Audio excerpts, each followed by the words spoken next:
Bueno, les voy a compartir la presentación que preparé para el día de hoy, donde en esta presentación pues estamos viendo lo que ya se mencionaba, fuentes de información y clasificación de la evidencia científica.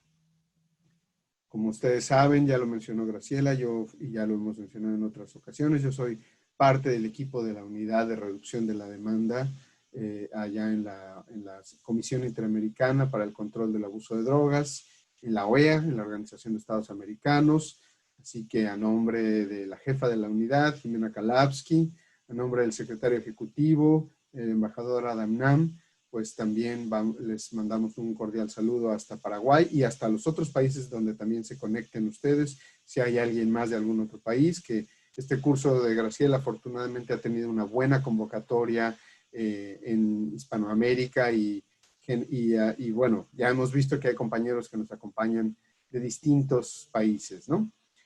Y bueno, cuando hablamos de la evidencia o cuando hablamos de esta temática para basarnos en la evidencia, pues esto con base en la evidencia implica que integremos nuestros conocimientos con la mejor evidencia científica existente. Esto es lo que debiera suceder, ¿no?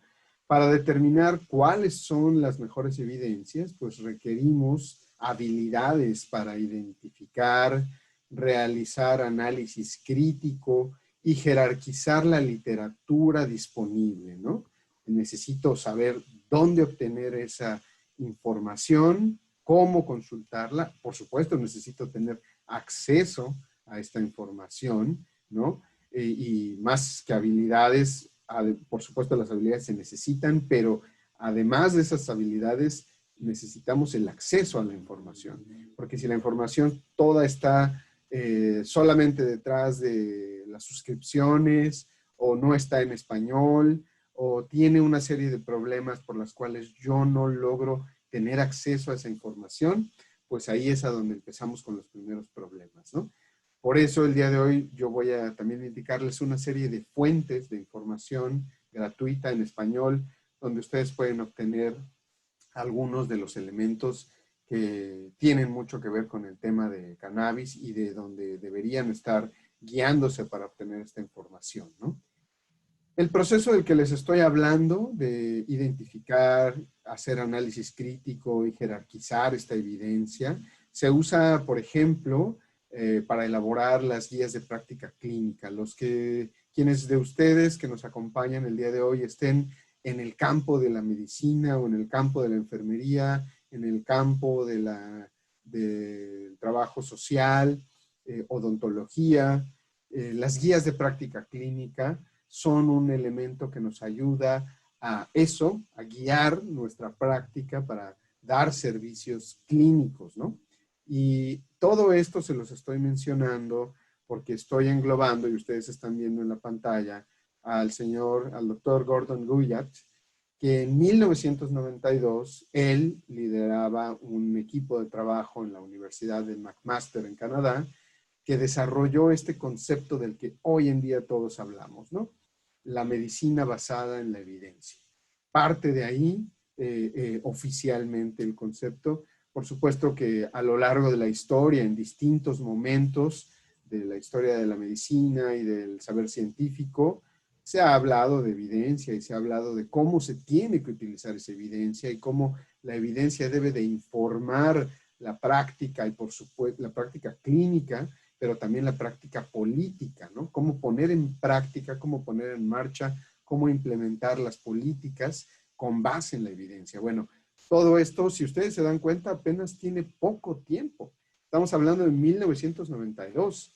Ya nos hablaban nuestros primeros ponentes desde cuándo conocemos la planta de cannabis, desde hace miles de años, desde cuándo conocemos en los 60s y en los 70s algunos de los componentes más esenciales de la planta de cannabis, ¿no? Y apenas es hasta 1992 donde oficialmente el proceso de pensamiento de la medicina basada en las evidencias se inaugura con este equipo liderado por el doctor Gordon Guyatt, ¿no? Y pues este concepto fue desarrollado por un grupo de internistas y epidemiólogos, como ya se los estoy mencionando, de la Universidad de McMaster de Canadá. Otro integrante de este mismo grupo, que no aparece ahí en la pantalla, es de la Universidad de McMaster, es el doctor David Sackett, que refiere que la medicina basada en la evidencia consiste en utilizar la mejor evidencia disponible de forma consciente, explícita y juiciosa para tomar decisiones sobre el cuidado individual de las personas o pacientes, ¿no? Ahí es importantísimo entender que la evidencia debiera ser lo que me ayude a guiar mi actuar clínico, los servicios que yo ofrezco y aplico a las personas directamente, ¿no? Esa es la base de todo esto, que la evidencia guíe el que yo recomiende una dosis, que la evidencia y las publicaciones y el análisis y el proceso de pensamiento formal nos haga, que sea lo que nos haga recomendar la intervención o no de cierta u otra intervención o proceso o medicina o lo que ustedes quieran, pero que tiene que haber algo que justifique la acción clínica que yo estoy recomendando, ¿no? Si yo le recomiendo a un paciente un medicamento específico, el que ustedes quieran, en una dosis, se supone que me debo guiar por una serie de consideraciones, ¿no?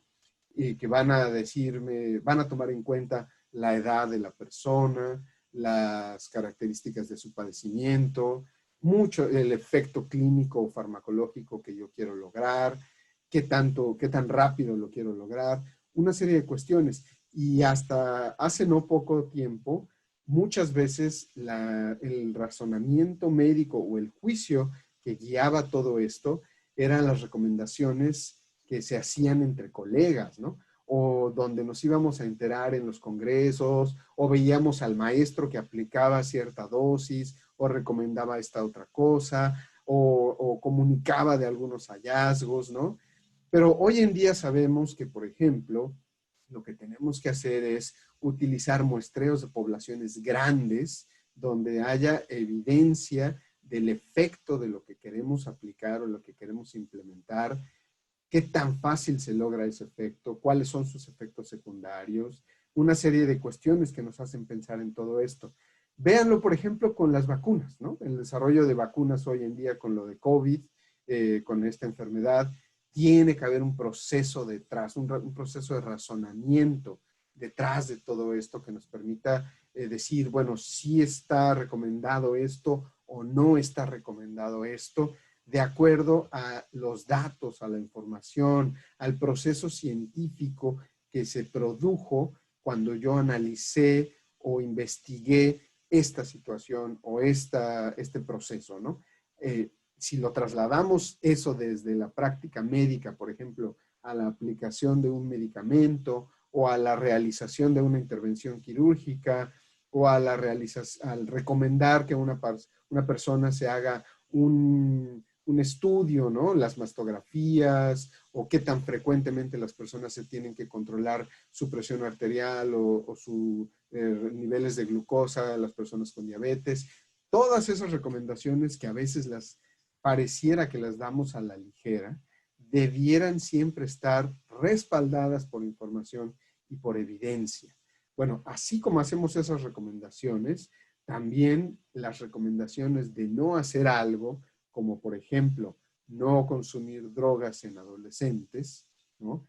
Tienen que estar respaldadas en la evidencia. No es que sea un capricho, no es que sea una recomendación de que alguien lo comentó o porque sea un juicio moral, sino que detrás del fondo de esa recomendación que estoy dando yo ahí, debe de haber un proceso de pensamiento. Y todo este proceso de pensamiento guiado por los datos y la ciencia y las fuentes de información, en buena medida se empezó a oficializar o se empezó a formalizar con los trabajos de los que les estoy mencionando, Gordon Guyatt y el doctor también Sackett, David Sackett, de la Universidad de McMaster. Es desde entonces que el mundo empieza a hablar de estos procesos de medicina basada en la evidencia directamente, ¿no?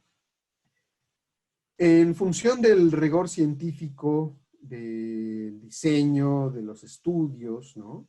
Pueden construirse escalas de clasificación jerárquica de la evidencia, a partir de las cuales se establecen recomendaciones respecto a la adopción de un procedimiento determinado o una intervención sanitaria, por ejemplo, ¿no? Aunque hay diferentes escalas para graduar o gradar la calidad de la evidencia científica, todas ellas son muy similares entre sí. La primera de ellas, que la están viendo ahí en la pantalla, por supuesto sale de este grupo de Canadá con el doctor Guyat, que fue formulada en 1979, ¿no? O sea, si se dan cuenta, el proceso de pensamiento de medicina basada en la evidencia todavía le toma 20 años después de que se generan estas escalas para graduar la evidencia.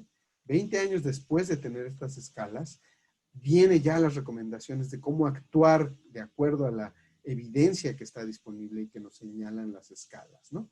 Así que es un proceso que es largo, toma tiempo, ha sido complejo, ha sido en ocasiones no suficientemente claro y todavía seguimos luchando por hacerlo más sencillo, más accesible a la población, ¿no? Pero bueno, el asunto es que la primera de estas escalas, formulada en el 1979 por la Canadian Task Force on the Periodic Health Examination, se hace porque este grupo canadiense quería saber qué tan bueno o no es que una persona se haga con cierta regularidad sus chequeos médicos. ¿Debiera ser una vez al año o debiera ser más seguido o puede ser más espaciado, ¿no? Y obviamente en los países donde esto tiene un costo, el chequeo médico que se hace en las personas, pues ustedes saben que eso tiene repercusiones económicas para las personas. Si a la persona le decimos que el doctor que le está atendiendo, la doctora que lo está atendiendo, le recomienda hacerse su chequeo médico cada 2 meses, muy probablemente la persona va a hacer caso, ¿no? Porque es una recomendación sanitaria, es una recomendación médica.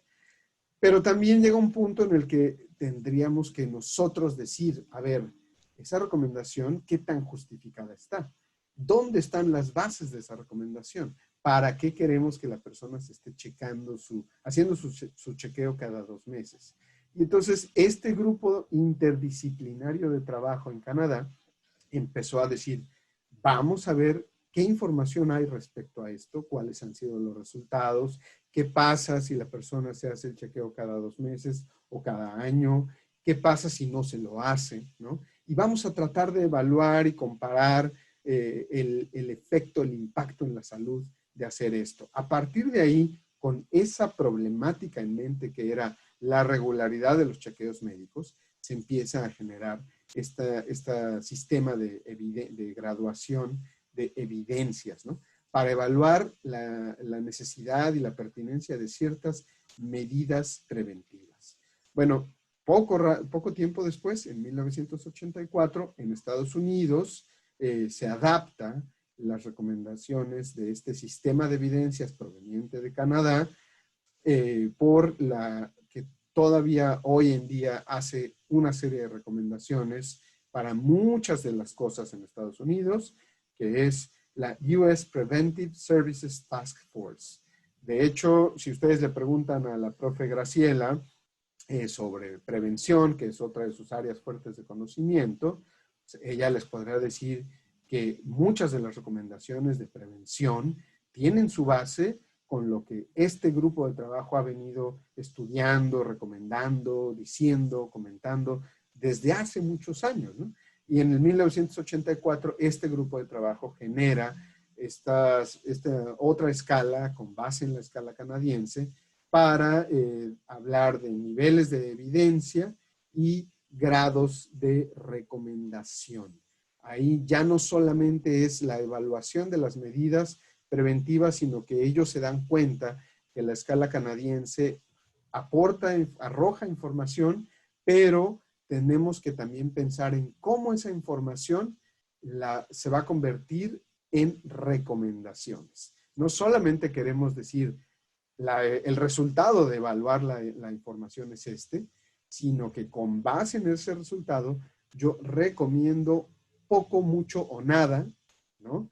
Esta intervención o este proceso o esta cosa que estoy evaluando, ¿no? Por eso se habla entonces de niveles de evidencia y grados de recomendación. Como ya les mencioné, existen muchos sistemas de categorización de la evidencia científica y todos atribuían diferentes niveles de calidad a los estudios, porque sale esto en Canadá, sale esto en Estados Unidos, e inmediatamente después, pues en el mundo empieza a desperdigarse una serie de sistemas por muchos lados, ¿no? En Inglaterra, en Europa, en distintos países, en Asia también hay otros, posteriormente en Latinoamérica, una serie de sistemas que van saliendo ahí, ¿no? Entonces, ante tal diversidad, bueno, pues la cuestión es que ahora empieza a hacerse todavía más complejo qué sí recomendar y qué no recomendar. Y cuando llegamos a un punto donde de pronto los medicamentos empiezan a ser de escala mundial, ¿no? Por ejemplo, el ácido acetil salicílico se comercializa en escala a nivel mundial en cantidades masivas en momentos importantes del mundo, pues de pronto a la industria que lo está produciendo le interesa saber qué tan recomendable es la dosis que utilizo en Paraguay para África, por ejemplo, ¿no? Y sin información que te permita comparar el impacto, el efecto del ácido acetil en Paraguay en la población de Paraguay contra el impacto y el efecto del ácido acetil en África, pues entonces te tienes que guiar por lo que dicen las guías de práctica clínica, ¿no? Porque eso va a pasar muy seguido en muchos casos de la medicina, de la psicología, de la psiquiatría. Tú te enfrentas a un problema el cual generalmente está poco estudiado, no existen suficientes estudios ni niveles de recomendaciones que te digan, mira, haz esto o guíate por aquí, guíate por allá. En ocasiones, la mayoría de las veces, ustedes cuando están frente a una persona que tiene una demanda de salud, de servicios de salud, una pregunta, ¿no? Con respecto a sustancias, a bienestar, a salud mental, salud general. Si ustedes no tienen la información suficiente, se enfrentan a eso, a un vacío de información, un vacío de evidencia que tienen que subsanar de alguna manera. Entonces se crean en el mundo estos esquemas de guías de práctica clínica. Pero las guías de práctica clínica en el momento de recopilar información de todas las partes del mundo se dan cuenta que la forma en la que se está estudiando la evidencia en muchas partes no coincide, no es homogénea, cada quien lo hace a su estilo, ¿no? Algunos le ponen sal, algunos le ponen azúcar, otros lo pintan de verde, cada quien le va dando su ritmo, su sazón. Entonces, para tratar de homogenizar hasta cierto punto, para tratar de tener un nivel que sea más o menos horizontal en ese sentido, pues las guías de práctica clínica buscan un sistema que permita graduar las evidencias y las recomendaciones de manera homogénea, ¿no? Similar en todos lados. Y por eso en el 2004 se comunica la propuesta del grupo de trabajo GRADE o GRADE, como le quieran decir ustedes, se pronuncia GRADE en el original, que quiere decir The Grading of Recommendations, Assessment, Development and Evaluation, o sea, la graduación de las recomendaciones, la evaluación, el desarrollo. Ese es el sistema GRADE, que es lo que ustedes están viendo en pantalla. Y está formado por un conjunto, este grupo de trabajo se formó por un conjunto internacional y multidisciplinario de metodólogos. Ahí ya no solamente es la gente que está aplicando las cosas, sino es la gente que diseña, como ustedes que están en la academia, investigaciones, ¿no? Ahí está, detrás de todo esto, metodología de la investigación. O sea, ¿por qué para saber cierta cosa yo tengo que aplicar una u otra metodología. Ahí es a donde los metodólogos, las metodólogas les pueden dar a ustedes la información, porque dependerá mucho de qué es lo que queremos saber, si queremos utilizar un estudio prospectivo, retrospectivo, comparativo o no, tener grupos controles, cuántos, debe de ser doble ciego o no, etcétera, etcétera, ¿no? Todas esas inquietudes, todas esas preguntas, todas esas consideraciones corresponden a lo que le llamamos metodología de la investigación. Y entonces, por eso, el sistema GRADE o GRADE es lo que nos ayuda a identificar la calidad de la evidencia de acuerdo al rigor científico con el que se hizo, de la metodología con la que se hizo esa investigación. ¿Y eso qué significa? ¿Qué tanto lo puedo yo recomendar, ¿no? Si ustedes ven la tercera columna, ahí está la clave del proceso de la diapositiva, dice calidad metodológica que apoya la evidencia. La S es ensayo controlado, ¿no? La 1A corresponde a ensayo controlado sin importantes limitaciones o sin evidencia abrumadora de estudios, o evidencia abrumadora de estudios observacionales. ¿Y eso qué implica? Que esta es una recomendación fuerte que puede aplicarse a la mayoría de los pacientes en la mayoría de las circunstancias sin reserva. O sea, lo que yo obtenga a partir de, como evidencia, como resultado de una investigación, a partir de un diseño metodológico que tenga el grado de recomendación 1A, corresponde a una recomendación fuerte de alta calidad de la evidencia que yo puedo aplicar y recomendar a las poblaciones, ¿no? Es por eso que en muchos casos cuando nosotros decimos cannabis tiene evidencia de que cura el cáncer, pues hay que irnos a la tablita y ver, a ver, los estudios que supuestamente dicen eso, en qué población se hicieron, cuál es su diseño, qué número de personas implicó esto, durante cuánto tiempo se le dio el seguimiento, quién está pagando ese estudio, ¿no? En qué población se está haciendo. Ahí, con esta tablita que nosotros tenemos, tendríamos que guiarnos un poco hacia cuáles son esos criterios que nos permitan identificar y entender la calidad de la información obtenida y si eso permite o no hacer las recomendaciones en ese sentido. Para ustedes, aquí en la diapositiva está la referencia bibliográfica del estudio donde yo saqué esto. Está disponible en internet, gratuito y en español, en la revista chilena de infectología. Como ya les dije, bueno, todo esto sale originalmente y tiene mucha tradición en el mundo de la medicina del cual yo provengo, pero hoy en día lo utilizamos en todos los ámbitos, ¿no? Psicología, psiquiatría, enfermería, trabajo social, sociología, ¿no? Porque obviamente al tener una metodología estandarizada, homogenizada, la calidad de la evidencia que se obtenga con las investigaciones pues ya puede aplicarse a cualquier investigación. Ya no importa el área del conocimiento de donde provenga esta investigación directamente como tal, ¿no? ¿Por qué es importante hacer esta evidencia, ¿no? Ustedes el día de hoy saben, al día de hoy conocen, han escuchado, la mayoría de ustedes tienen redes sociales o sociodigitales, ¿no? Y han escuchado lo de la infodemia, ¿no?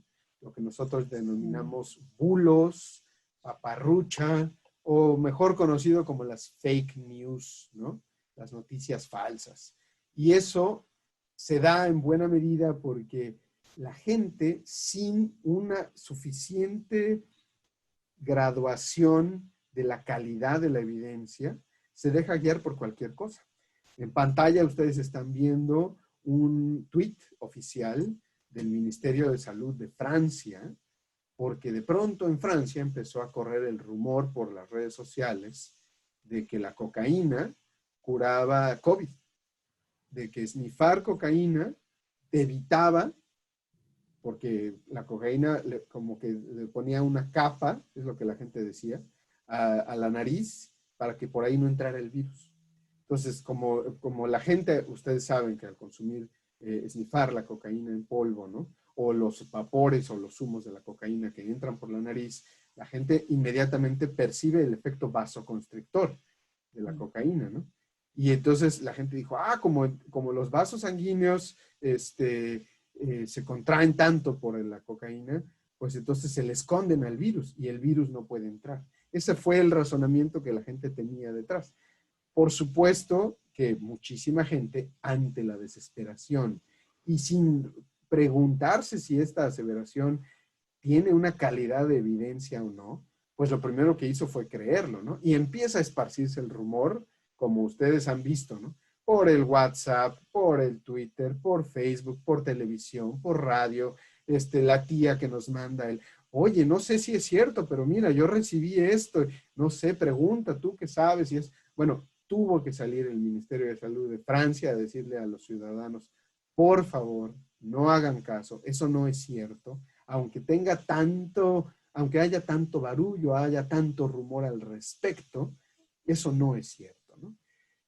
Acá en Estados Unidos y en México pasó también que aparentemente alguien se dio a la tarea, pues sí, seguramente alguien con suficiente tiempo, se dio a la tarea de falsificar un oficio de un supuesto hospital, el Saint Luke, ¿no? Donde recomendaban que con el vodka, que te tomaras vodka, que porque es tanta la concentración de alcohol que hace que mates al bicho, ¿no? Y que si haces enjuagues y el alcohol y no sé qué, y entonces con eso te proteges de que el bicho entre a tu cuerpo. Falso también, ¿no?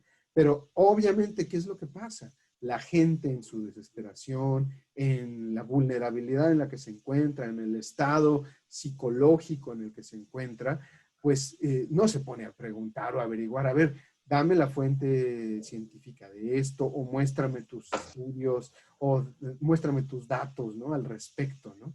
Por eso es importantísimo. Ustedes vean con ejemplos de la vida real, de la vida cotidiana, de hoy en día, es importantísimo que nos preguntemos, esta recomendación, esta información que yo estoy escuchando, ¿qué hay detrás de esto? ¿Qué tan cierto es o qué tan no cierto es, ¿no?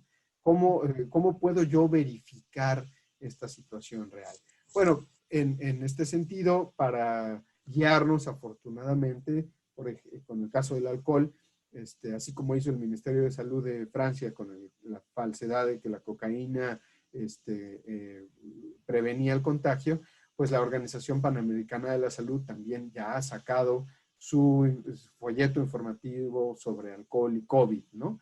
Donde a la gente se le explica los mitos y los hechos, ¿no? Y se le da la evidencia acerca de por qué esto es así como está puesto ahí, ¿no? Bueno, esto que parecería tan abstracto como los sistemas de jerarquización y las fuentes de información de la evidencia, en realidad se aplica, como ustedes lo pueden ver, cotidianamente. Lo tenemos que aplicar en las cosas que hacemos y que decimos y que comentamos. Ahí es a donde tiene realmente su aplicación con nosotros cotidiana, ¿no? O sea, a lo que voy es que sin que tuviéramos certeza de la calidad de la evidencia de las afirmaciones, pues no podríamos decir esto sí se recomienda o esto no se recomienda. Simplemente podríamos hablar de nuestra experiencia, pero con base en los estudios de suficiente tamaño, con suficiente efecto, con suficiente, que demuestran suficiente impacto en la población, de acuerdo a lo que nosotros queremos conocer, obtener o observar, pues ahí es a donde ya podemos decir con toda certeza, esto sí tiene una evidencia detrás o esto no tiene una evidencia detrás.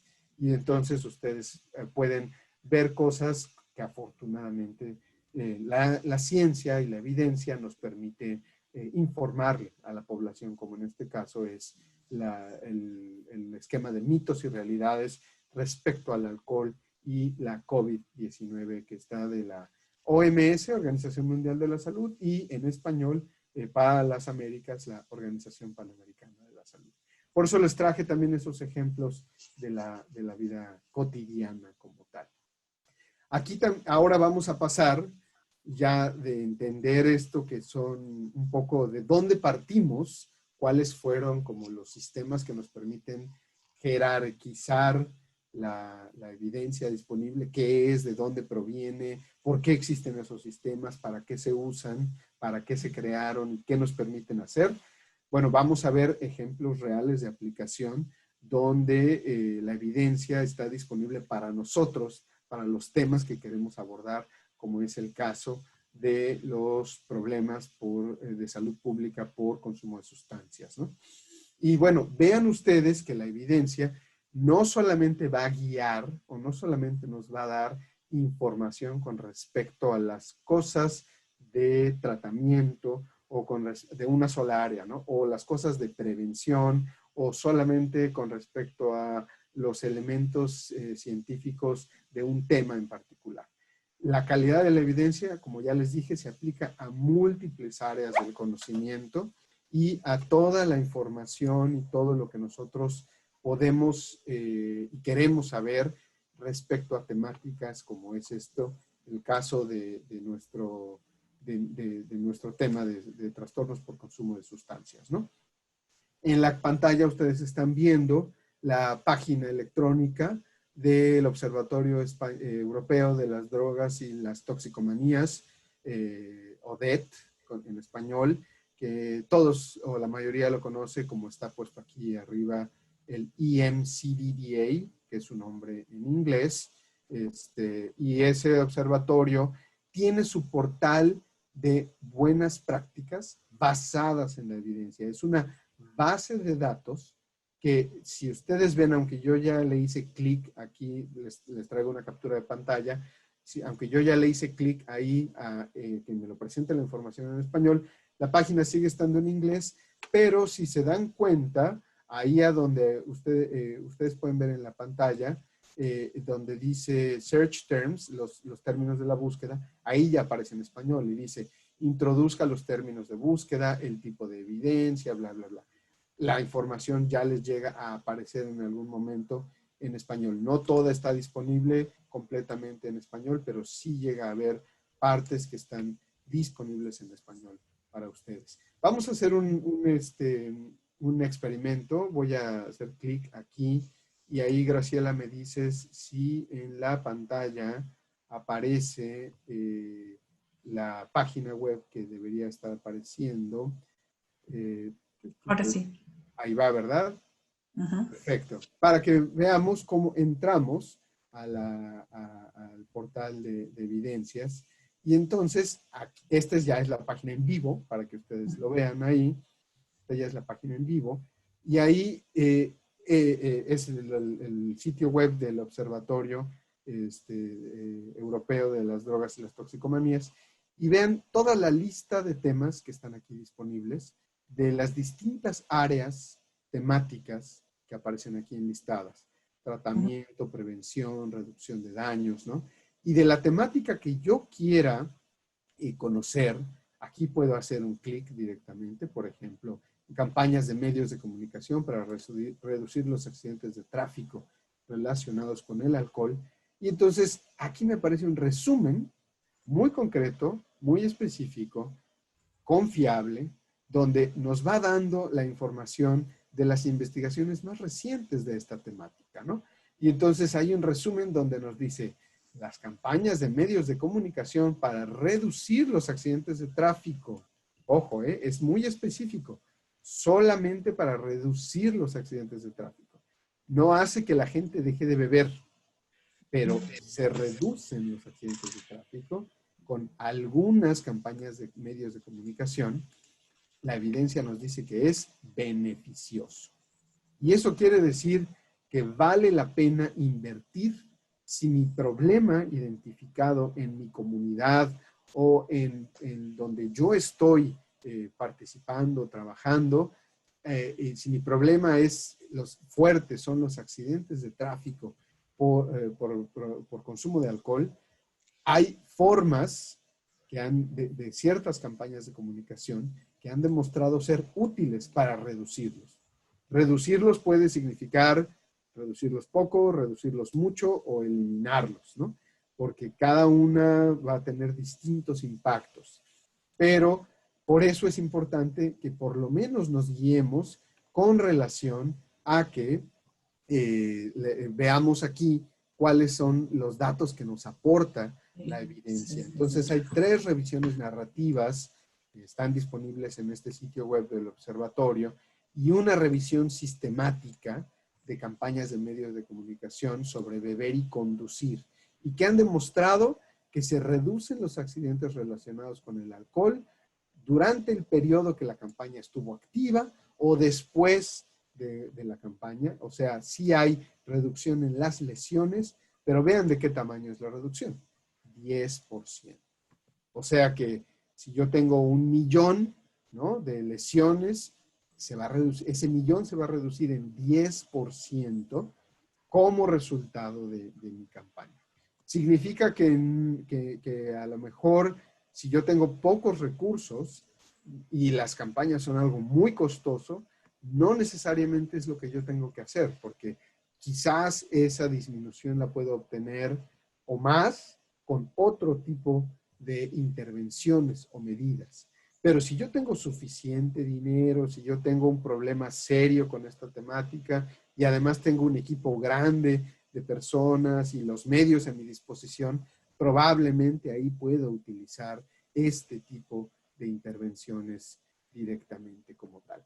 Por eso se los muestro, para que ustedes vean que hay fuentes de información donde ya nos tienen organizada de alguna manera de acuerdo a las líneas temáticas más interesantes para nosotros o que son de nuestro interés, y que poco a poco podemos ir viendo aquí una serie de recomendaciones, incluyendo o orientadas con respecto a las sustancias específicas como tal. Ahora, este es el portal de buenas prácticas. Lo que ustedes encuentren aquí generalmente también va a tener una buena calificación, porque los profesionales del observatorio se han hecho a la tarea y están muy comprometidos para traerles a ustedes resúmenes de la evidencia importante que tiene que ver con lo que está disponible y que demuestra que sea beneficioso, ¿no?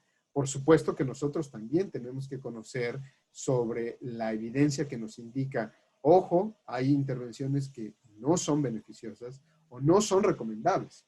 No debemos de guiarnos solamente por lo que nos dice, esto sí funciona. También hay que conocer qué es lo que no funciona para entender por qué no funciona y tratar de mejorar o tratar de evitar esas problemáticas. Les traigo el ejemplo aquí mismo en el caso del observatorio de la evaluación que se hace sobre las intervenciones digitales para reducir el consumo de cannabis en las personas, ¿no? Y entonces estas intervenciones digitales por internet, ¿no?, donde hay internet, o las intervenciones digitales que se hacen con el software que se instala en computadora, o los programas de computadora que no necesitan internet, de acuerdo a una revisión sistemática y un metaanálisis de 4 estudios, sí fueron efectivos en reducir el consumo de cannabis. Cuidado, que aquí es muy importante ver que esa reducción se obtuvo o se sabe por autorreportes de las personas. O sea, lo que pasó es que a la persona se le preguntó, ¿esto que te hicimos te ayudó o no te ayudó? Y la persona te dijo, sí, sí me ayudó como tal. Y entonces, bueno, pues ahí, como ustedes pueden ver, hay una serie de asegúnes que tenemos que tomar en cuenta, una serie de bemoles, de matices que tenemos que tomar en cuenta, porque no es que el programita por sí solo genere el impacto que queremos, que en este caso es reducir el consumo de cannabis en las personas, sino que aquí, como nos está diciendo el resumen de la evidencia, las intervenciones más beneficiosas son las que combinaron el programa de computadora con el chat, con un psicoterapeuta entrenado, con recibir diariamente anuncios o mensajes personalizados en los cuales la persona también mandaba sus comentarios como tal. Entonces, no es que simplemente yo instalo un programa de computadora y eso automáticamente genera una disminución del consumo, ¿no? Pero si se dan cuenta, la estructura de la evidencia y la jerarquía de esta evidencia nos señala que esta práctica es beneficiosa o puede ser beneficiosa para las personas directamente, ¿no?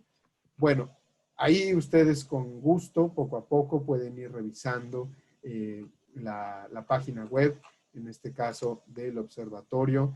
Se las voy a colocar ahí en el chat para que ustedes lo vean directamente de la evidencia. Es el portal de buenas prácticas, ¿no? Este portal de buenas prácticas, como les digo, no toda la información está en español, pero bueno, de lo que haya, lo podemos encontrar por ahí y hay buena información en ese sentido. Voy a regresar, déjenme ver si me permite regresar. ¿Se está viendo la presentación? Sí, se ve. Perfecto. Entonces ahí estamos en la presentación. Ahora, en el tema de cannabis en específico, recientemente el Plan Nacional sobre Drogas de España, me enfoco mucho en España porque obviamente quiero información en español para ustedes, ¿no? La mayoría de la información está disponible en inglés en el mundo, pero volviendo a las barreras de acceso, sabemos que en América, pues lo que hablamos es español. Entonces hay que tener, y algunos afortunados como ustedes hablan guaraní, pero en general, pues necesitamos tener documentos en español. Entonces, una recomendación buena es esta guía práctica de Cannabis con Lupa que sacó el Plan Nacional sobre Drogas de España, ¿no? Que también está gratuita, disponible. Es un material muy sencillo, de acceso amplio y fácil, ¿no? Que está en esta página web de Concapa, es la iniciativa de Cannabis con Lupa, de la guía práctica del Plan Nacional sobre Drogas.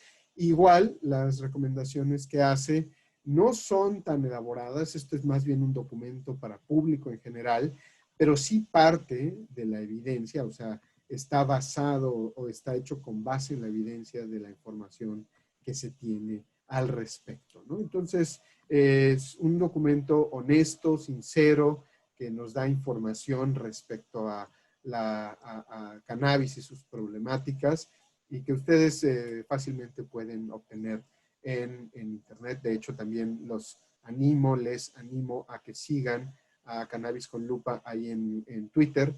Vean, ahí está su perfil de Twitter que se llama Cannabis Lupa y ellos tuitean y publican cosas constantemente, contenidos muy amenos con relación a esta temática de Cannabis con Lupa.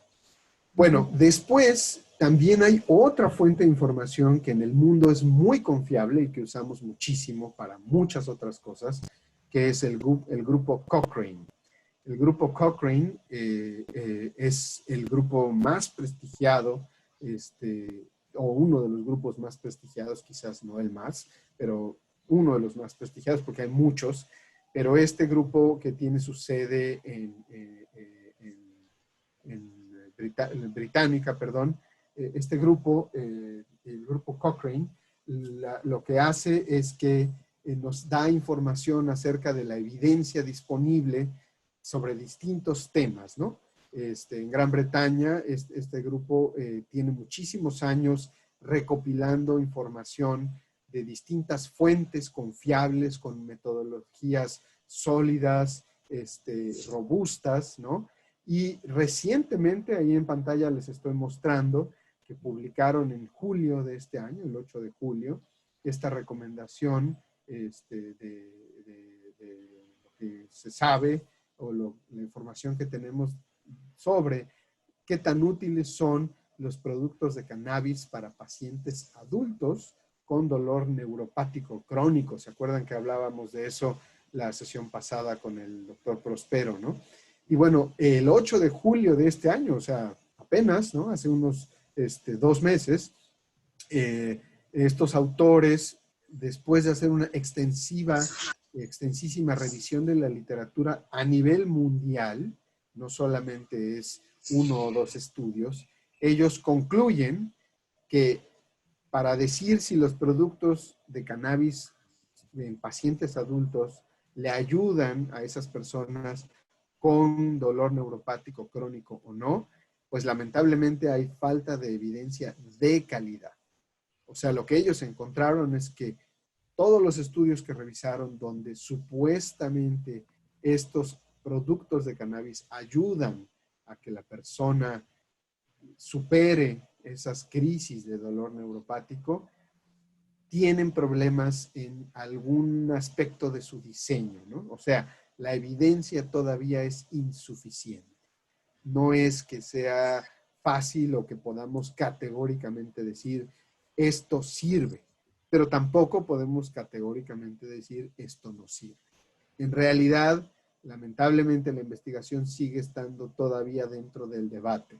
Los resultados que tenemos al día de hoy no nos permiten con toda certeza recomendar o descartar el uso. Donde sí hay certeza es que hay otras cosas que sí tienen una recomendación y una evidencia muy sólida que ayuda con el dolor neuropático. Por ejemplo, la gabapentina, ¿no?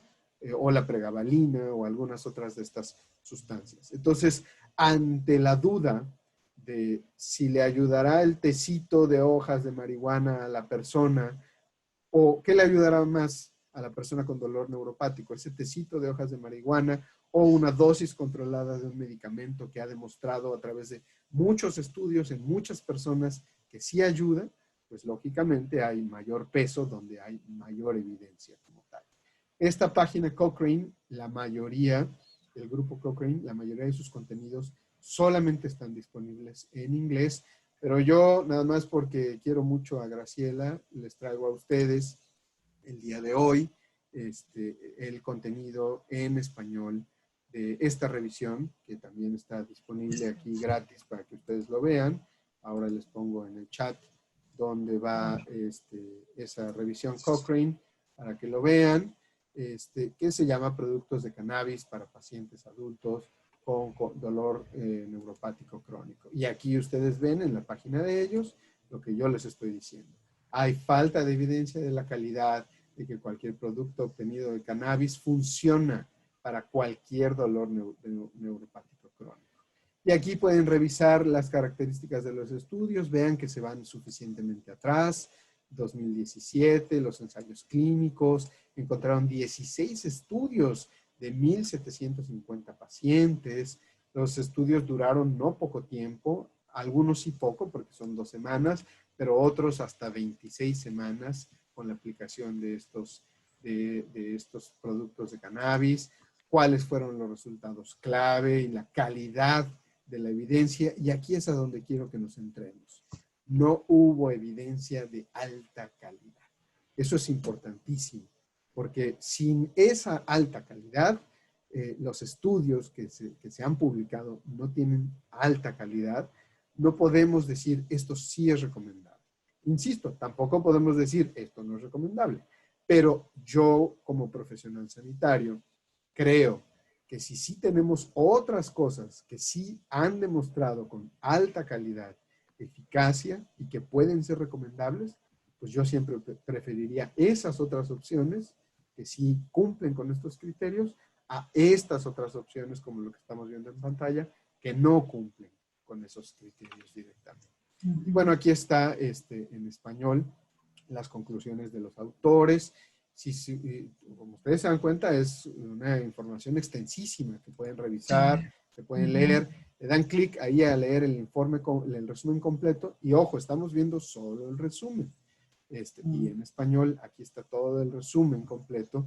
Porque si ustedes quieren entrar realmente al reporte completo del estudio, que ya es un documento muy amplio, ahí sí hay que pagar y ahí sí eso solamente está disponible en inglés. Pero me parece que con esta información que ustedes están viendo aquí, pues es más que suficiente acerca de lo que ustedes tienen como evidencia o información disponible con uno de los temas que nos ocupan el día de hoy, ¿no? Que tiene que ver con los compuestos de cannabis, ¿no?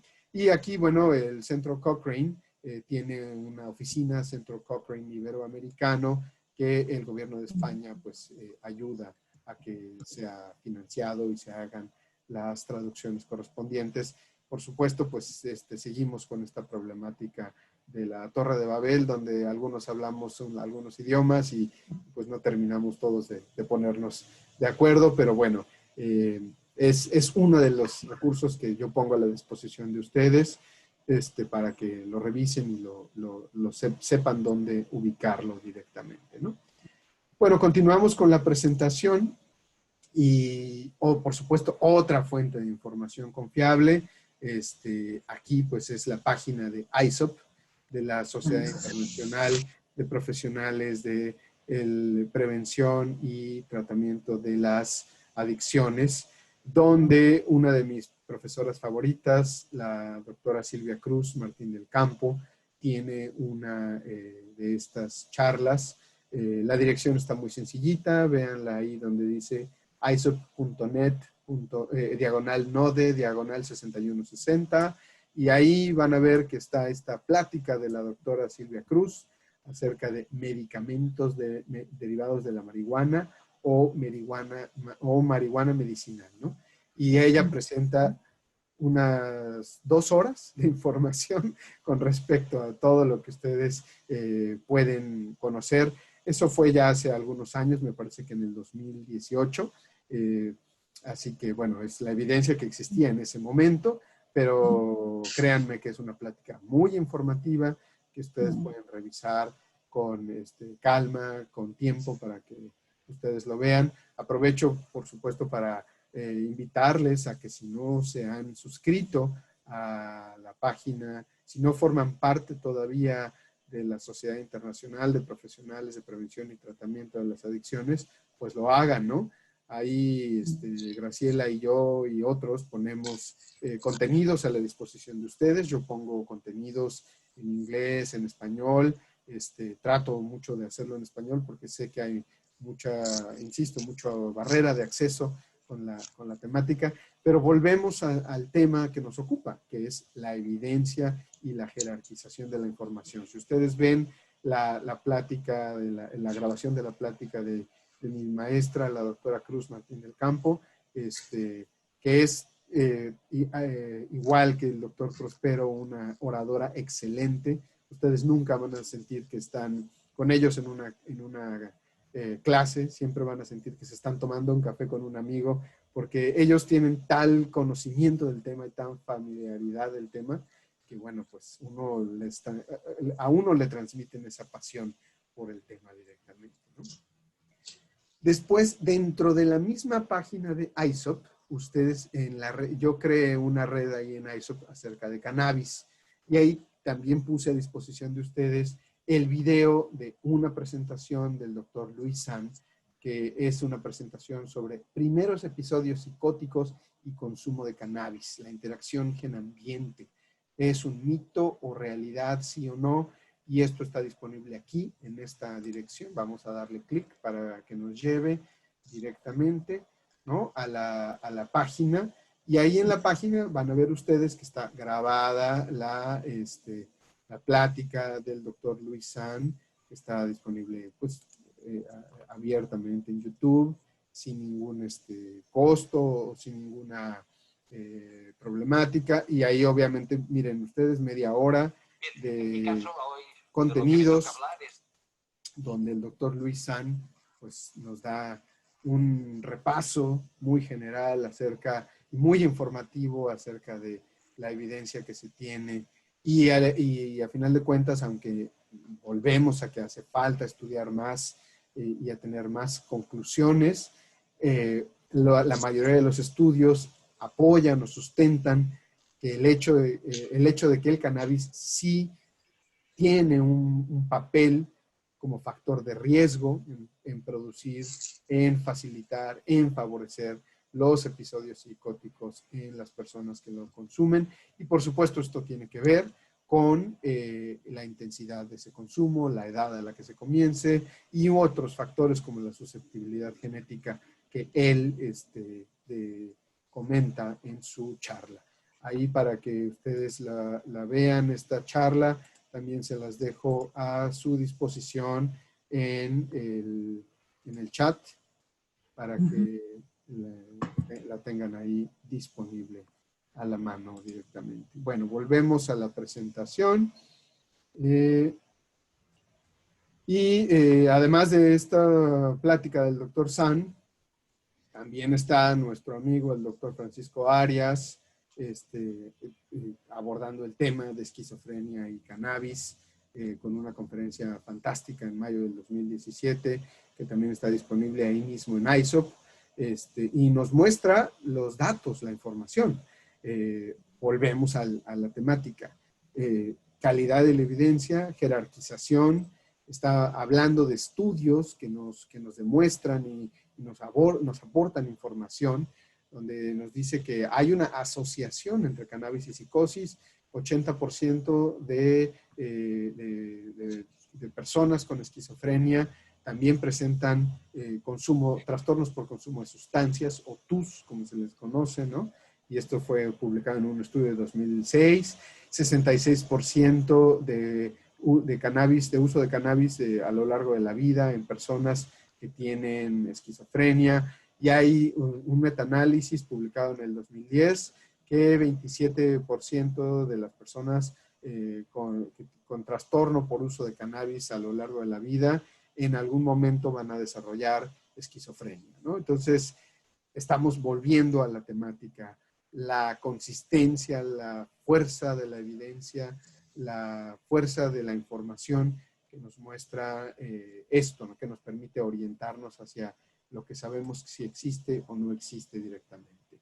Y ese concepto es el que el doctor Arias aborda como fuerza de asociación. O sea, no es solamente que se haya hecho la publicación, sino que la publicación tiene un análisis estadístico detrás que calcula algo que en este caso, como estamos hablando de la asociación, calcula la razón de momios, ¿no? El odds ratio.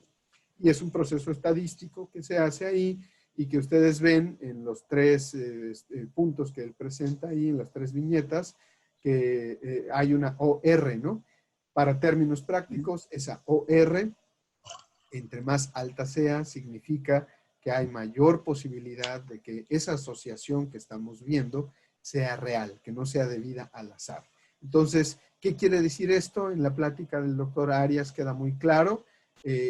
Pareciera ser que la evidencia con la que contamos al día de hoy, sustentada con datos y con el análisis estadístico, nos muestra que sí hay una asociación cada vez más clara entre esquizofrenia y cannabis. Al mismo tiempo, también hay otros estudios que él comenta que muestran que parece que no hay asociación, y también salen asociaciones fuertes. De hecho, la asociación más fuerte que ustedes la ven en la parte, en el último punto de la pantalla que él pone, que es una razón de momios OR, odds ratio 3.9 que dice ahí. ¿Qué significa eso? Que el riesgo de esquizofrenia es 3.9 veces mayor entre quienes consumen intensamente cannabis. Y esto tiene que ver con la intensidad del consumo. Entre más fuerte sea el consumo, hay mayor riesgo directamente, ¿no? Ahora, él lo menciona en su plática, en su ponencia.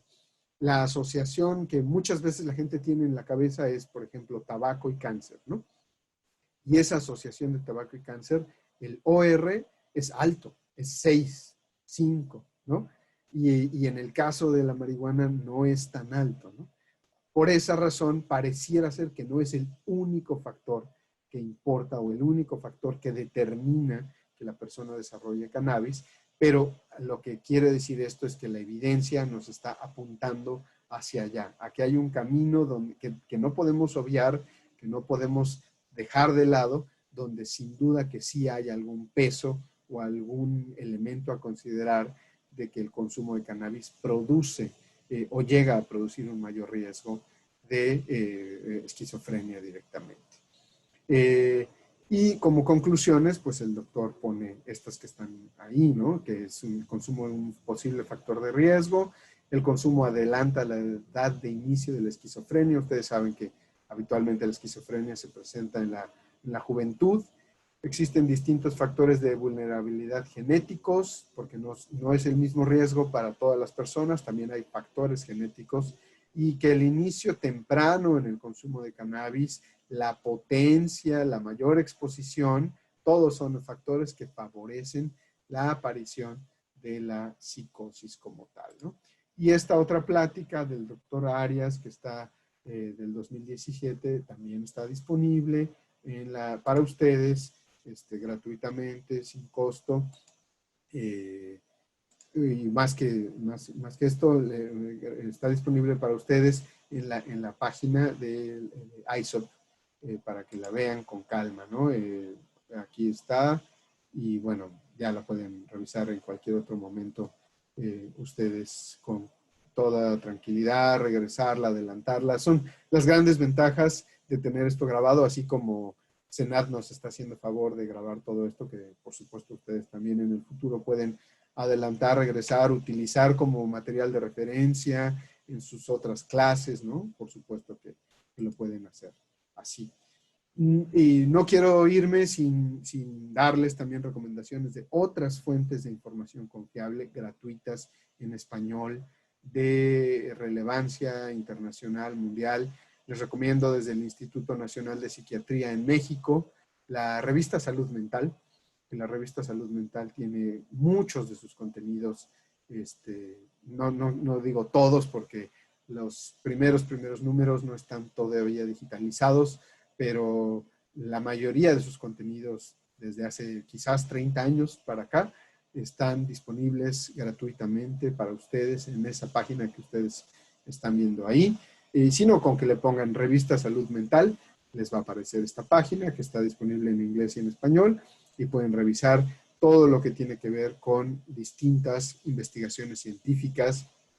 Es una de las revistas más prestigiadas con las que contamos para publicar en español, que tiene un proceso riguroso de revisión de la metodología y que nos asegura o nos permite guiarnos que lo que estamos leyendo está bien evaluado, tiene un buen respaldo de la evidencia y que es una fuente de información que nosotros debemos utilizar para nuestras decisiones en cuanto a intervenciones de todo tipo, ¿no? Por supuesto, se enfoca más en intervenciones que tienen que ver en términos clínicos, ¿no? Con qué hacer con las personas para ayudarles, pero poco a poco ha ido tocando otros campos, como lo que tiene que ver con las políticas públicas, donde, por supuesto, la doctora María Elena Medina Mora ha hecho grandes contribuciones, artículos clásicos de ella, por ejemplo, la evaluación de qué funciona en cuanto a las políticas de alcohol, ¿no? Para control del alcohol en México, y ella propone ahí una metodología hipotética de evaluación de estas políticas con respecto a qué ayudaría a disminuir más los años de vida saludable desperdiciados por discapacidad, enfermedad y muerte producidos por el alcohol. ¿Qué ayudaría más? Ella hace este análisis en uno de esos artículos del 2012, me parece que fue publicado, 2011. Y bueno, ahí ustedes ven cómo está muy bien aplicado todo esto que nosotros hemos estado comentando el día de hoy acerca de evidencia, grados de recomendación, y la recomendación que se obtiene al final en este artículo que yo les menciono de la doctora Medina Mora, y las políticas exitosas o las intervenciones exitosas para disminuir los problemas por consumo de alcohol, pues es una combinación. Es una combinación entre incrementar los impuestos, hacer consejería para las personas con problemas por consumo de alcohol, también incrementar los puntos de revisión de alcoholemia en aliento, las pruebas de alcoholemia, que nosotros en Ciudad de México las conocemos como el alcoholímetro, el programa del alcoholímetro, y además hacer algunas intervenciones de políticas de precios y restricciones de ventas de alcohol en los horarios. O sea, como ven, es una combinación. Pero esa conclusión se llega en esta publicación de la doctora Medina Mora y su equipo, gracias a que se hace un análisis detallado, minucioso de las evidencias que existen para justificar estas políticas o estas intervenciones de las que les estoy mencionando, ¿no? Entonces, ahí en la página de Salud Mental van a encontrar mucha información sobre estas temáticas y no solamente sobre drogas, o sea, toda la temática de trastornos de salud mental está abordada ahí, ¿no? O sea, desde de trastornos del desarrollo, bulimia, anorexia, disfunciones sexuales, violencia, una serie de múltiples temáticas por ahí y es la gran ventaja de tener esta información disponible ahí para ustedes, e insisto, en español y de manera gratuita, ¿no? También hay muchos artículos publicados ahí que no están en español, porque obviamente, pues para tener un mayor alcance se tiene que publicar en inglés. Pero poco a poco ha habido intentos y esfuerzos de traducción para tener el mayor acervo disponible en español. Y por supuesto, la revista reciente, quizás de las más recientes, la Revista Internacional de Investigación en Adicciones, RIAD, una de nuestras favoritas, que edita los Centros de Integración Juvenil en México, o sea, Carmen Fernández y su equipo, con el doctor Ricardo Sánchez Huesca, con el doctor Bruno Díaz Negrete, forman el comité editorial de la Revista Internacional de Investigación en Adicciones y una playa de personajes que están ahí y que también tienen disponibles para ustedes estos contenidos gratuitos. Esta revista, perdón, se edita con menos regularidad que Salud Mental. De esta existen 2 números al año, pero bueno, poco a poco, conforme va pasando el tiempo, va teniendo más impacto. También ustedes la pueden encontrar ahí. De hecho, ya esta revista forma parte, así como Salud Mental y muchas otras, del Sistema Internacional de Revistas Indexadas o de Publicaciones Indexadas, ¿no? Porque, claro, una persona puede decir, oye, pues yo encontré esta publicación en una revista que está ahí en su portal de internet. Claro, pero hay que verificar si esa revista forma parte del Sistema Internacional de Indexación de Revistas. Porque por eso, volviendo a los sistemas de clasificación y de jerarquía de la evidencia, no todas las revistas, nada más por publicar, ya son científicamente validadas. Necesitan pasar y cumplir una serie de requisitos y procesos que, pues, de alguna manera nos permitan saber o nos permitan entender que lo que estamos leyendo y la información que estamos consumiendo desde esas revistas tiene de fondo una justificación en la evidencia y una justificación en su proceso, en el rigor metodológico y científico como tal, ¿no?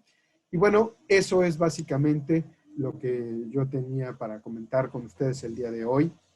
Como ven, en realidad no es que sea un tema único, específico, sino que más bien a lo que les invito el día de hoy es a que hagamos una reflexión acerca de cuál es el proceso de pensamiento que utilizamos para entender, para conocer la evidencia de lo que yo sé o conozco o escucho o entiendo sobre cualquier temática de salud, en este caso, porque me estoy enfocando en la temática de cannabis, por ejemplo, en los efectos del cannabis en la salud o los efectos terapéuticos de los cannabinoides, ¿no?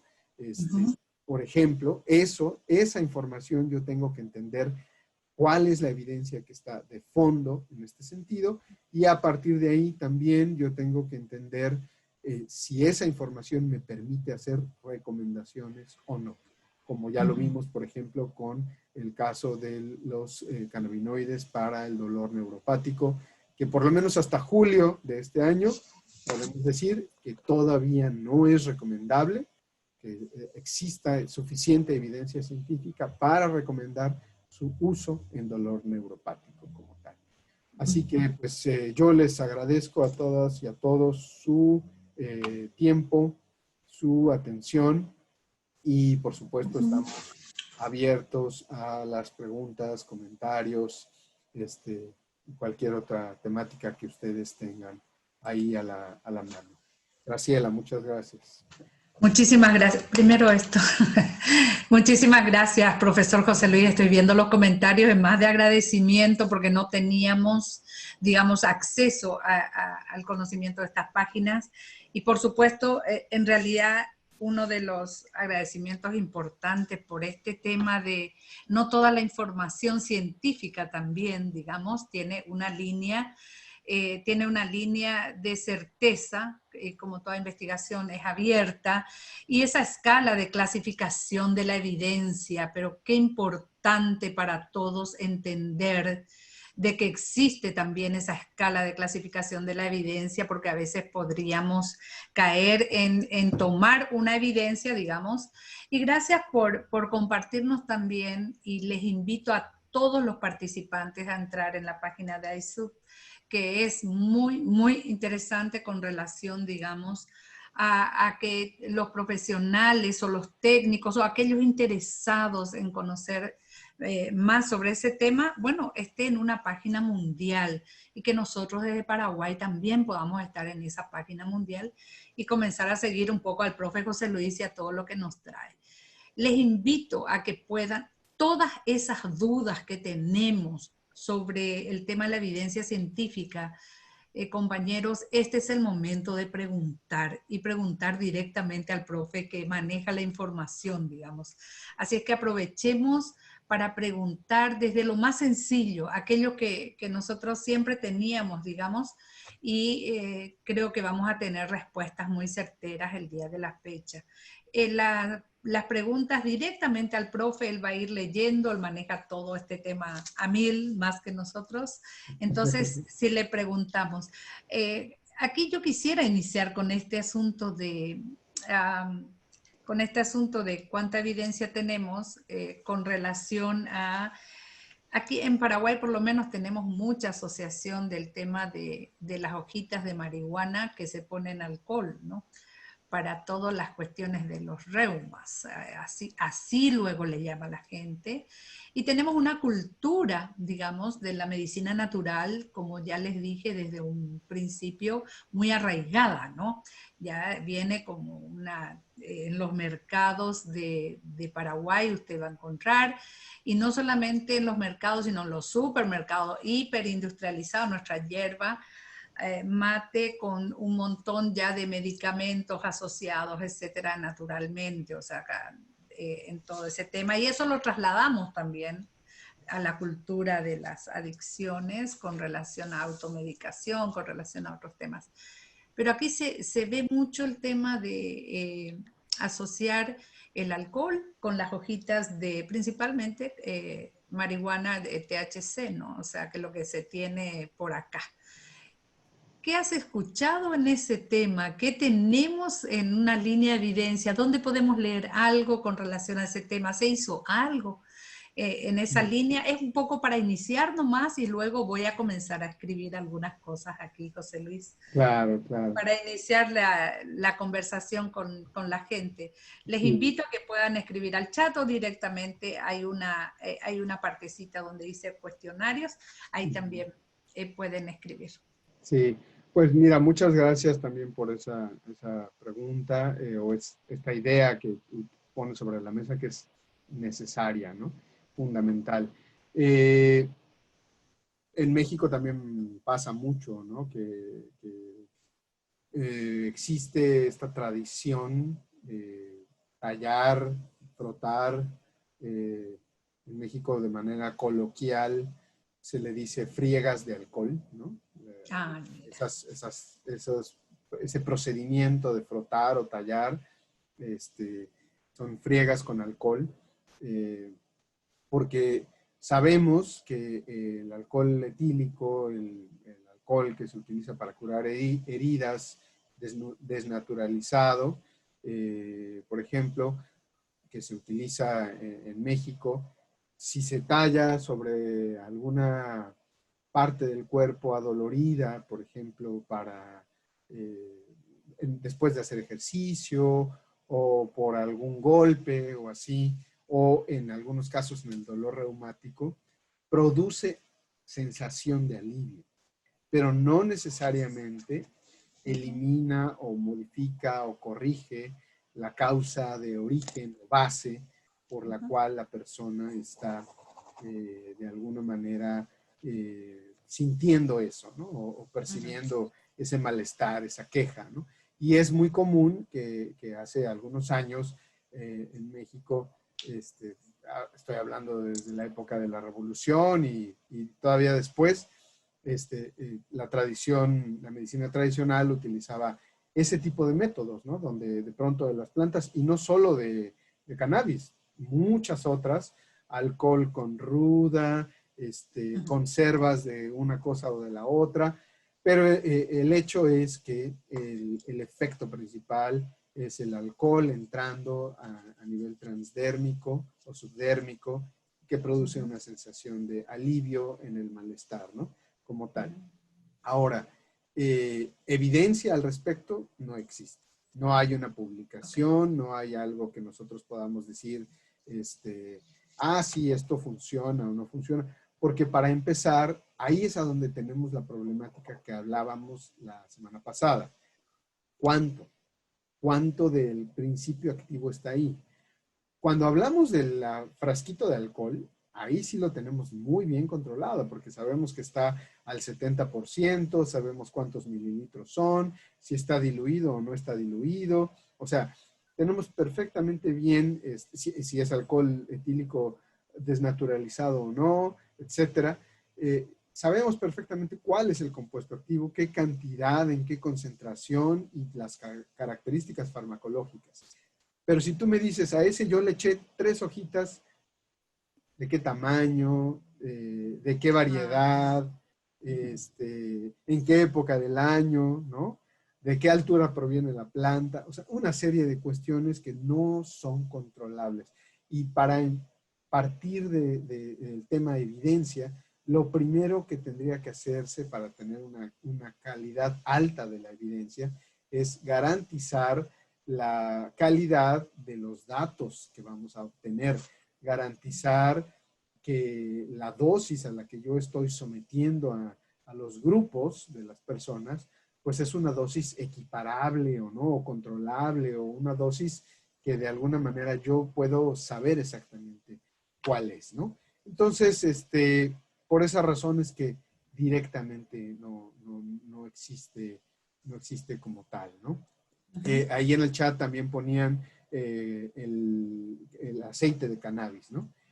Lo mismo, la misma situación. Si nosotros no tenemos certeza de cuál es la concentración del aceite, qué cantidad existe de cuál compuesto activo, estamos hablando de THC, de CBD, de cuál, ¿no?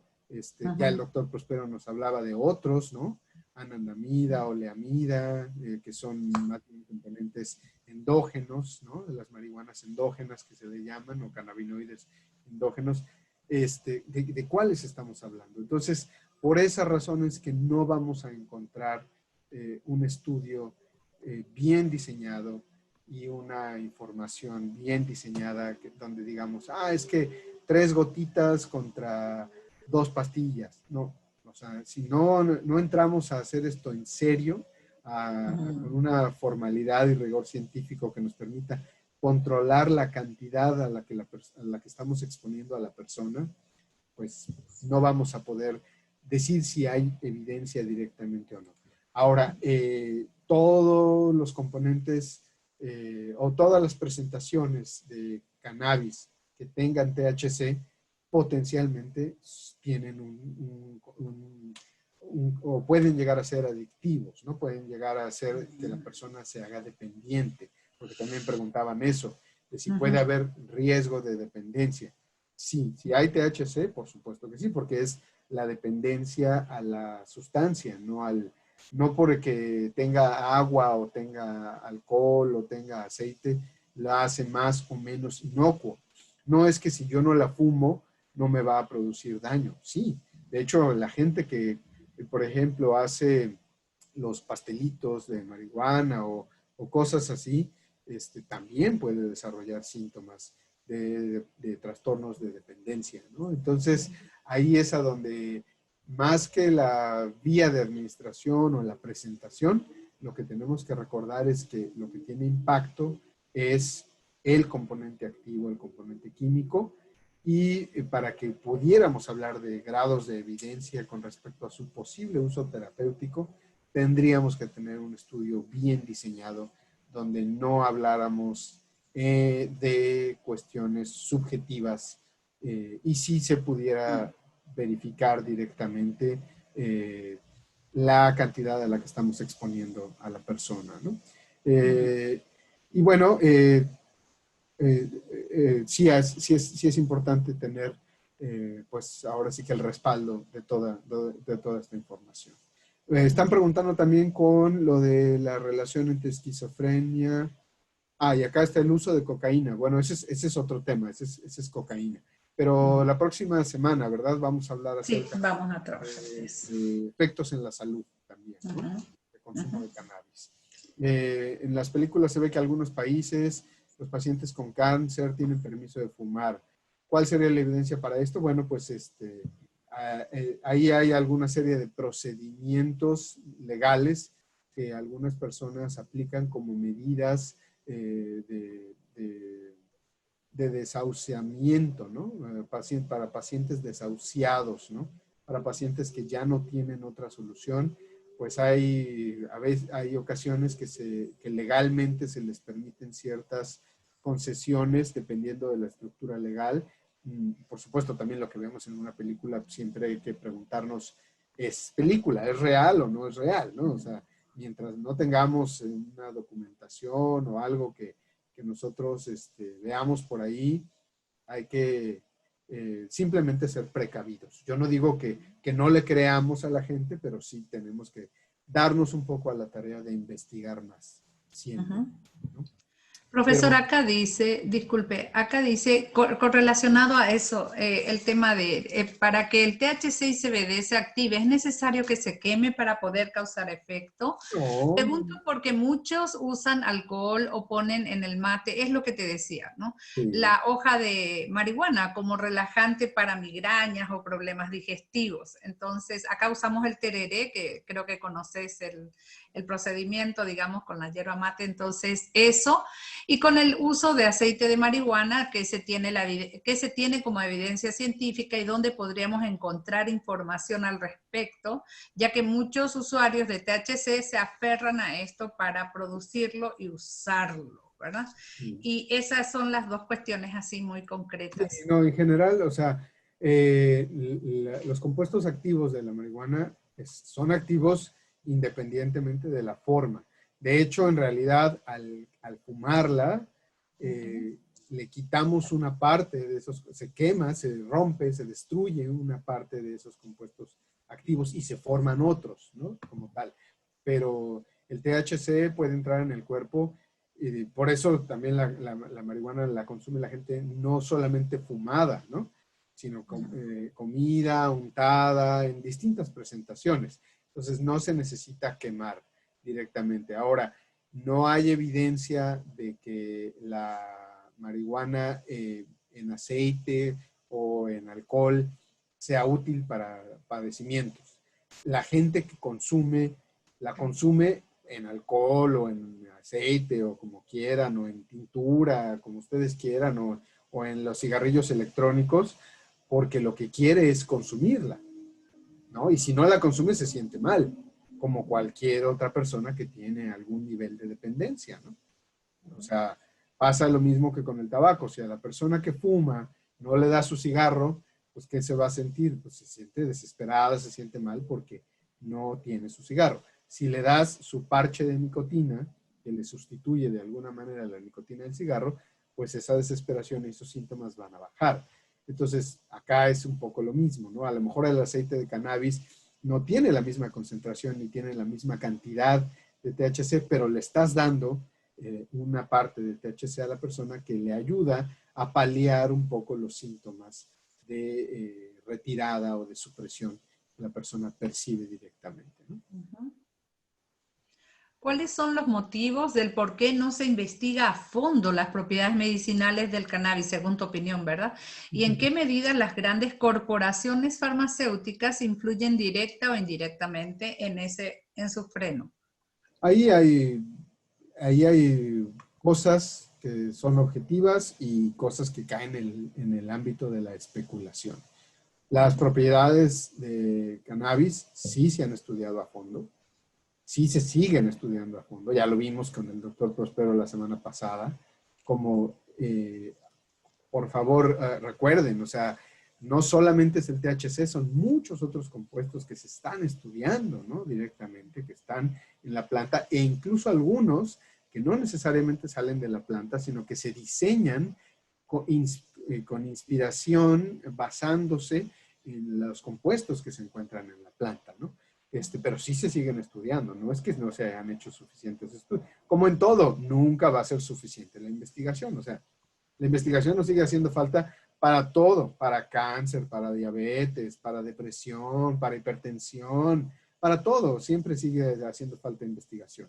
Pero en este caso, sí hay mucha investigación de los supuestos beneficios o de algunos beneficios terapéuticos de algunos componentes de la cannabis o del cannabis, ¿no?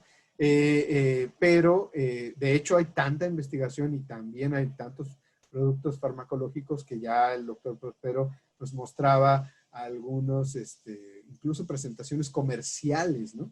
Que ya contienen estos compuestos que sí existen en el mundo. Nos mostró algunas de las marcas incluso que se comercializan, ¿no?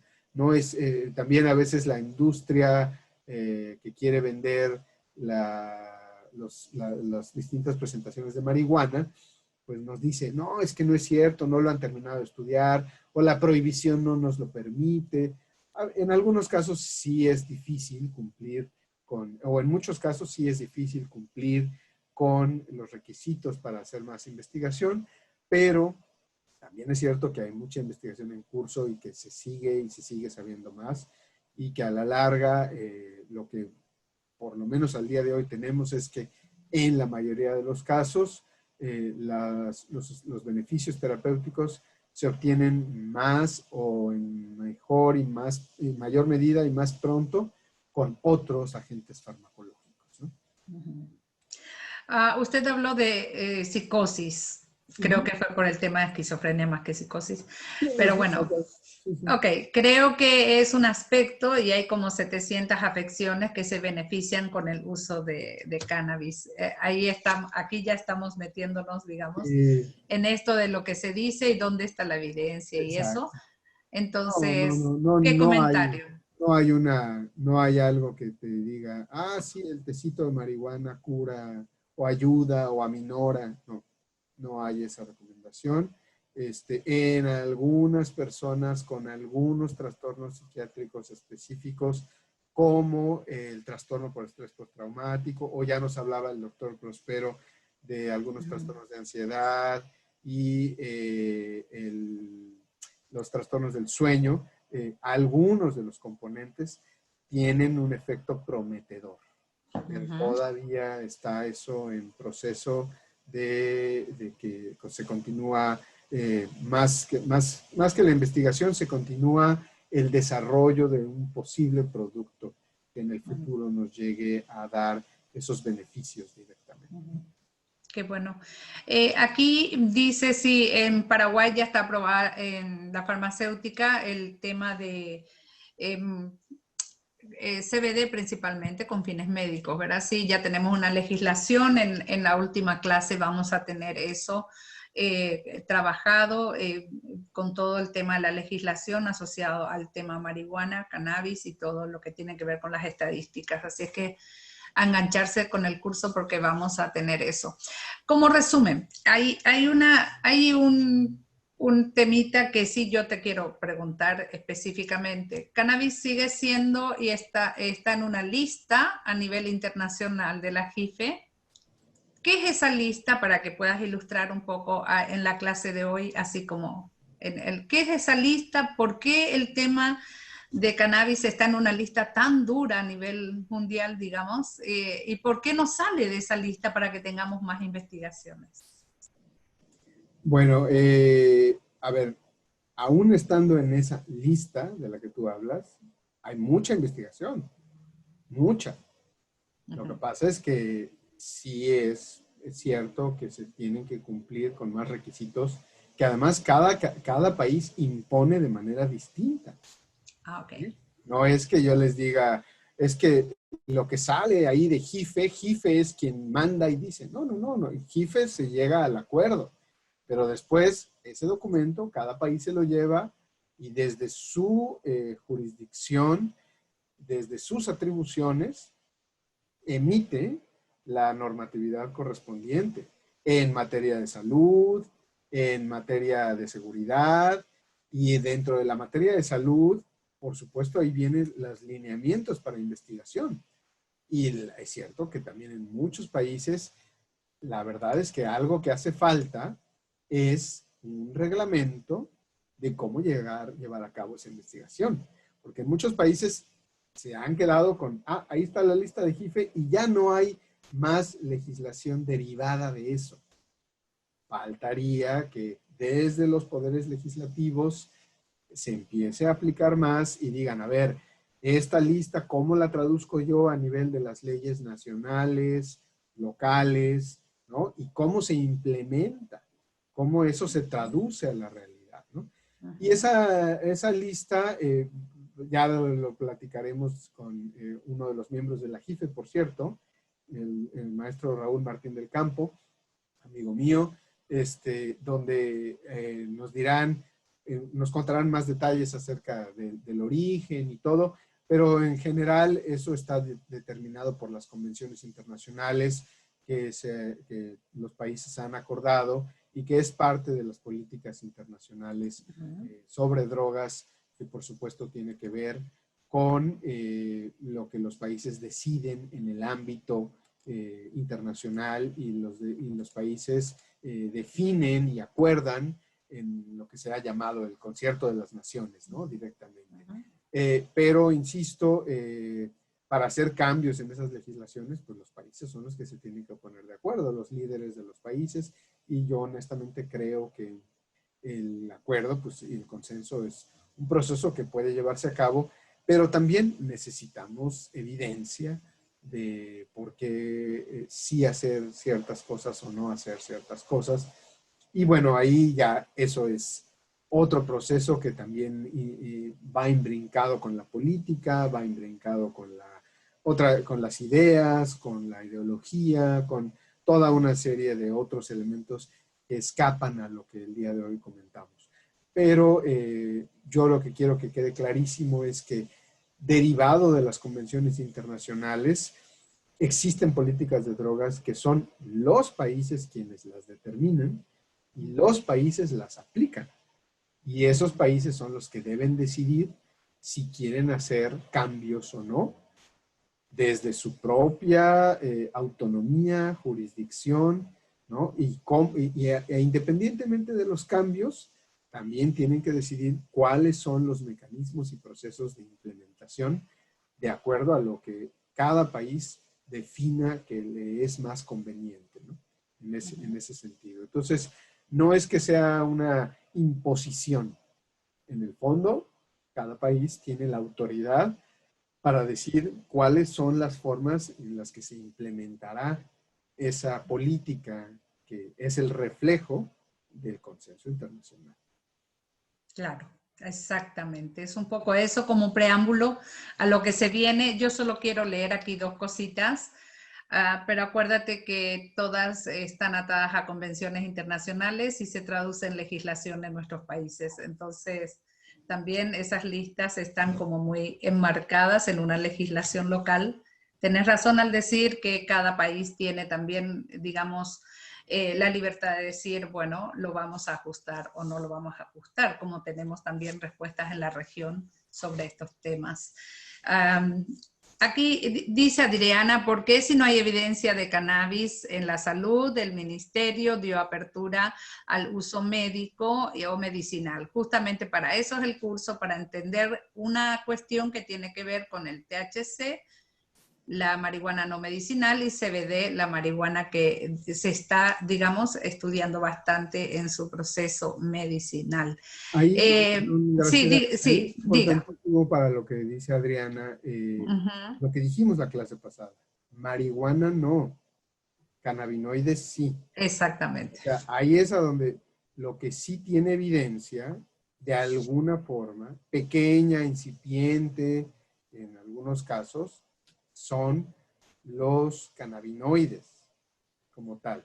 Por esa razón, hay muchos países que hacen la apertura legal para esto. Ahora, los grupos que quieren abrir o modificar el estatus legal de la planta, no el compuesto o uno de los compuestos de la planta, salen diciendo, ¿no? No, es que es la marihuana medicinal. No es cierto. La marihuana no es medicinal. Lo que tiene efectos terapéuticos, algunos efectos terapéuticos, son algunos cannabinoides. Y el CBD es Excelente. uno de ellos. Entonces, por esa razón, bueno, se hacen este tipo de cambios en las legislaciones, pero no es que haya una apertura que, claro, entonces usted ya fume sus hojitas de marihuana y con eso se va a curar, ¿no? Lo que tiene que pasar es que en realidad se explique bien que donde está la evidencia y donde están las modificaciones a las legislaciones es en relación a algunos de los componentes directamente. Y en este caso CBD en Paraguay, ¿no? En ese componente. Y aquí con Karen siempre hemos hablado el tema de las experiencias, ¿no? Hay mucha publicación sobre la efectividad y llevan como 3 décadas de probar y se hicieron una lista de afecciones en la función para su aplicación. Y ahí vamos otra vez a esto que nos explicaste muy bien con relación a, y que no quiero equivocarme, y le quité hasta la fotito para poder, que tiene mucho que ver con esto de la clasificación de la evidencia, ¿no? Las escalas de clasificación también de la evidencia, para un poco responder a lo que, o al comentario de lo que dice Karen. Hay que revisar muy bien algunos de los estudios de Meshulam, no son sobre la planta completa, acuérdense. Algunos de los estudios de Meshulam son, o más bien, sobre todo lo que nos demuestran, son el contenido de THC, ¿no? Y para afecciones específicas. Y ya nos decía el doctor Prospero como THC, por ejemplo, llega a ser efectivo en algunos casos para los trastornos, por ejemplo, de movimiento y los trastornos como epilépticos, ¿no? Los neurológicos más que nada. Ahí, en ese caso, recordemos que hay evidencia de eso, pero también, si nos remontamos a la plática del doctor Prospero, lo que parece que todavía es más efectivo es controlar la destrucción o la recaptura de esos cannabinoides endógenos.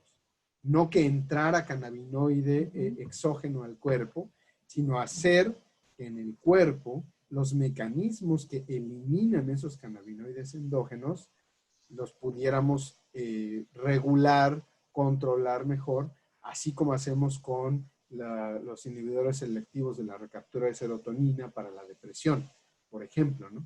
Que por cierto sigue siendo de los tratamientos más eficaces en ese sentido, ¿no? Para la depresión.